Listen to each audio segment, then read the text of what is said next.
बिस्मिल्लाहिर्रहमानिर्रहीम। अस्सलाम वालेकुम। माह मुहर्रम उल हराम अजमत और हुर्मत वाला महीना है। इन इब्तदाई दिनों में इबादत करने से पूरे साल के अमाल में बरकत होती है। और जब बात आ जाए माह मुहर्रम उल हराम की पहली जुमेरात, जिसे नौचंदी जुमेरात कहते हैं, ये दिन की बड़ी फजीलत है, इस रात की बड़ी फजीलत है। और साथ ही शबे जुमा और जुमातुल मुबारक का दिन भी आ रहा है। शबे जुमा की रात भी बड़ी मुकद्दस है और जुमातुल मुबारक का दिन सबसे अफजल दिन है। ये दिन और रातें रिज्क की तंगी को दूर करने, कारोबार में बरकत और जायज हाजात की कबूलियत के लिए बहुत खास माने जाते हैं। और इस रात में जुमातुल मुबारक के जब हम अमाल करना शुरू कर देते हैं तो अल्लाह तुबारक व तआला जुमातुल मुबारक के दिन ही हमें अर्शों के रंग लगा देते हैं। और याद रखिएगा, यकीन कामिल के साथ जो लोग इस अमल को कर लेते हैं, रब्बे काबा की कसम, वो अपनी मुराद तक पहुंच जाते हैं। जुमातुल मुबारक का दिन तमाम दिनों का सरदार दिन है और इस दिन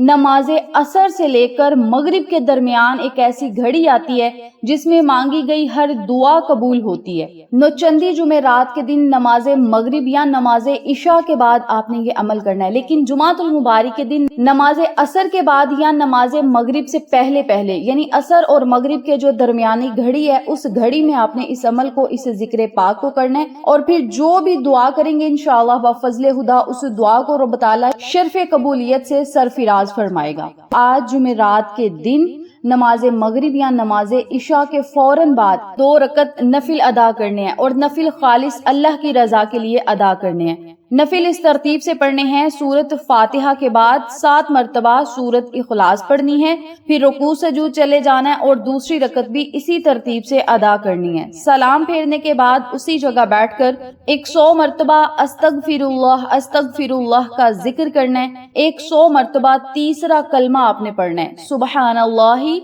वल्हम्दुलिल्लाहि वला इलाहा इल्लल्लाहु वल्लाहु अकबर वला हौला वला कुव्वता इल्ला बिल्लाहिल अलीजिल अजीम। आप ये पूरा कलमा भी पढ़ सकते हैं: सुबहानल्लाहि वल्हम्दुलिल्लाहि वला इलाहा इल्लल्लाहु वल्लाहु अकबर। इतना भी पढ़ लें तो काफी है। 100 मरतबा इन कलिमात को पढ़ने, 41 मरतबा या वहाबू या रज़ाकू, या वहाबू या रज़ाकू, इन कलिमात को पढ़ना है। अव्वल आखिर 11 मरतबा दरूद पाक पढ़ना है। फिर अल्लाह तुबारक व तआला से रो रो कर, गिड़गिड़ा कर खुसूसी दुआएं करनी है, इल्तिजाएं करनी है।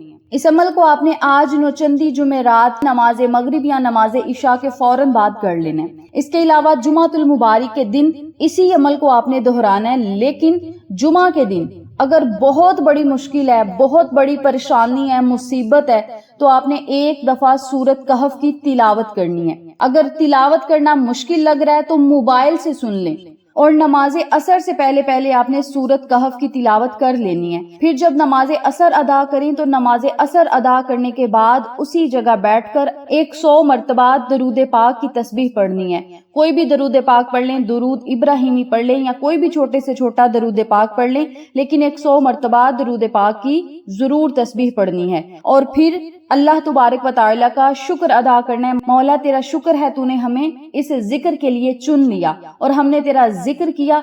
इस जिक्र को अपनी बारगाह आलिया में कबूल मंजूर फरमा और इसका इसाले सवाब पंचतन घराने को, अहले बैत को, अहले बदर को, शोहदाए करबला को पेश करते हैं। हमारे पाक परवरदिगार इस जिक्र पाक का इसाले सवाब उनकी अरवाहों तक पहुंचा दे। अपने लफ्जों में अल्लाह से दुआ करें। याद रखिएगा, ये वज़ाइफ की कबूलियत के लिए बहुत ही मुजर्रिब अमल है और पंजगाना नमाज की पाबंदी सबसे पहला और अहम जरूरी कदम है। पंजगाना नमाज की पाबंदी करें और इस अमल को, इस वजीफे को किसी भी खास परेशानी, रिज्क की तंगी या किसी मखसूस हाजत के लिए अगर करना चाहते हैं तो बड़ा ही मुजर्रिब और ताकतवर ये अमल है। इस अमल को, इस वजीफे को, इन कलिमात को आप खुद भी करें, अपने प्यारों के साथ, जानने वालों के साथ जरूर शेयर करें ताकि तमाम लोग इस वजीफे से मुस्तफीद हों। इंशाअल्लाह फिर किसी नए वजीफे या अच्छी मालूमात के साथ आपकी खिदमत में हाजिर होंगे। तब तक के लिए इजाजत दें। अल्लाह निगहबान।